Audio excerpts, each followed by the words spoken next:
Hey, welcome back to the channel, team, man. As always, I'm stoked to see you. So I got 5 things that I need you to not do when you appear before the promotion board or even a competition or best warrior competition. These things are not going to end up well for you. And sometimes that's how we need to learn, right? We need to learn what to do by knowing what not to do. I've seen people do these things, and all it does is it sets the stage for this dude to crank up the meter of intensity and start breathing down their backs. Let me know what, from your experience, if you've been on a board, other things that people need to know not to do, right? What not to do. And so the first one kind of begins with, what this appearance looks like when the board first starts, right? Always come back to the 2-minute drill, right? From reporting to our creeds and our bio and all this stuff. And so the first thing we need to not do is do the robot, right? Don't do the robot, right? March like a soldier, opposite arm, opposite foot. I mean, come on. Especially if you're an NCO. I mean, no. Go out and try that again. What are you doing? Right? So that's tip number 1. Man, if you want to hear some more tips, man, after all this is said and done, make sure you subscribe to the channel and click the notification bell. Well, you can stay up to date on future content. You know what I'm saying? I mean, come on. Let's do this. So trick and tip number 2 of things not to do when you're appearing before the promotion board, competition board. And that is, don't ask the board member questions. This comes off easy, such as, what did you say, First Sergeant? What is the regulation that covers the wearing and appearance of military uniforms? Why? What? What do you mean? What do you mean, First Sergeant? You tell me, First Sergeant. What does PMI stand for? I mean, come on. Now, a lot of times I think when people start asking the board members questions, they're doing so because they're thinking out loud, right? But you need to think with your mouth closed. Close your mouth and think, right? Don't ask the board members questions. That's a surefire way to get my blood pressure boiling, right? Trick number 3, right? Don't stinking lie to the board. Like, if you don't know the answer, don't start making up crap because you think that saying an answer is more important than being wrong. Because if you're wrong, man, you're wrong. And then when you know that you're wrong and you know that it's wrong, then don't be wrong. Man, be right. This is Stoker's approach, right? I would rather have somebody tell me that they don't know. Right? I would rather have somebody tell me that when I question them, are you sure that what you're telling me is right? That PMI doesn't stand for preliminary marksmanship instruction. It stands for premature mental institute, right? Or it's just some crazy nastiness that people start spewing out. And they're like, yes, I'm positive. I'm not going to shake from my answer because I have confidence. Dude, you will lead dudes over the cliff, man. I mean, come on. What are we doing here? So I would rather have somebody say, First Sergeant, I was incorrect. However, I would reference AR, FM, ADP, ADRP, whatever it is, in order to find and discover that answer so that I can be a better NCO for my soldiers. Now,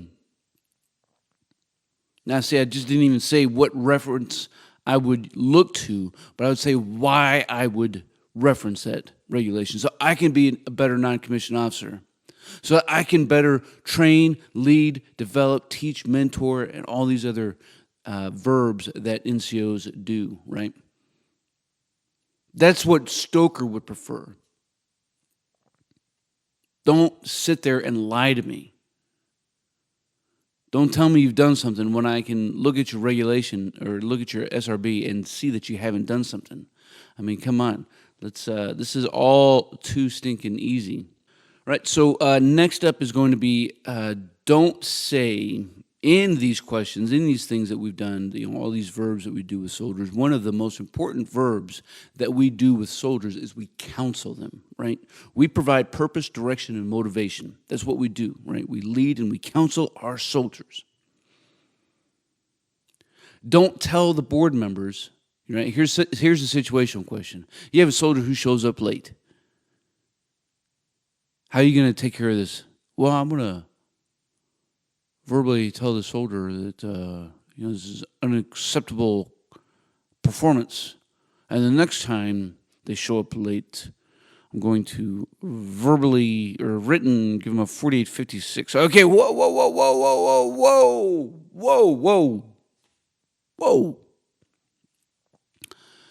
Now let's fast forward, and he had a couple more FTRs, or just even one more, right?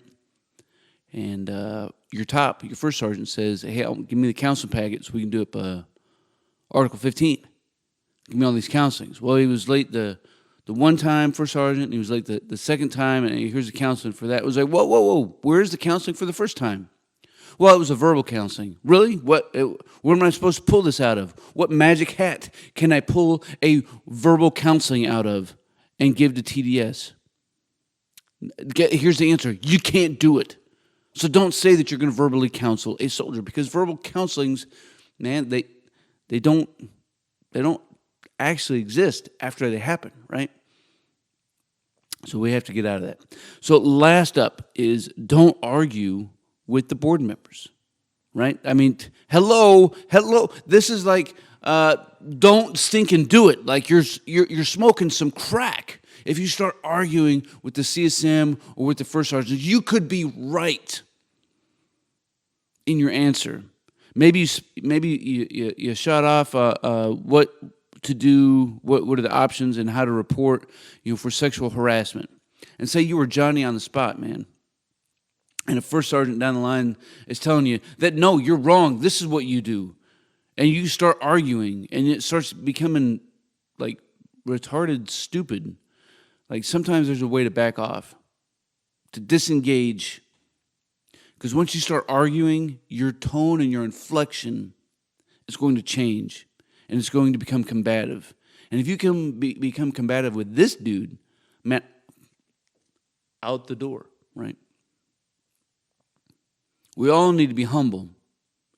All of us up and down the line here need to be humble. And you need to be humble. But what we can't do is start arguing. That's just crazy talk. Have I seen it? Yes, I have seen it. Hey, those are the 5 things I need you not to do when you appear before the promotion board for sergeant or staff sergeant, or even a best warrior competition. Let me know what you think down in the comments below, whether it's a tip and trick that we all need to put in our kit bag of things not to do, or what you thought about the 5 things and maybe some experiences that you've had along the way. That way we can continue to master our craft of being soldiers and non-commissioned officers. Hey, I appreciate all you guys, man. You stay out there, you keep grinding, and you stay stoked.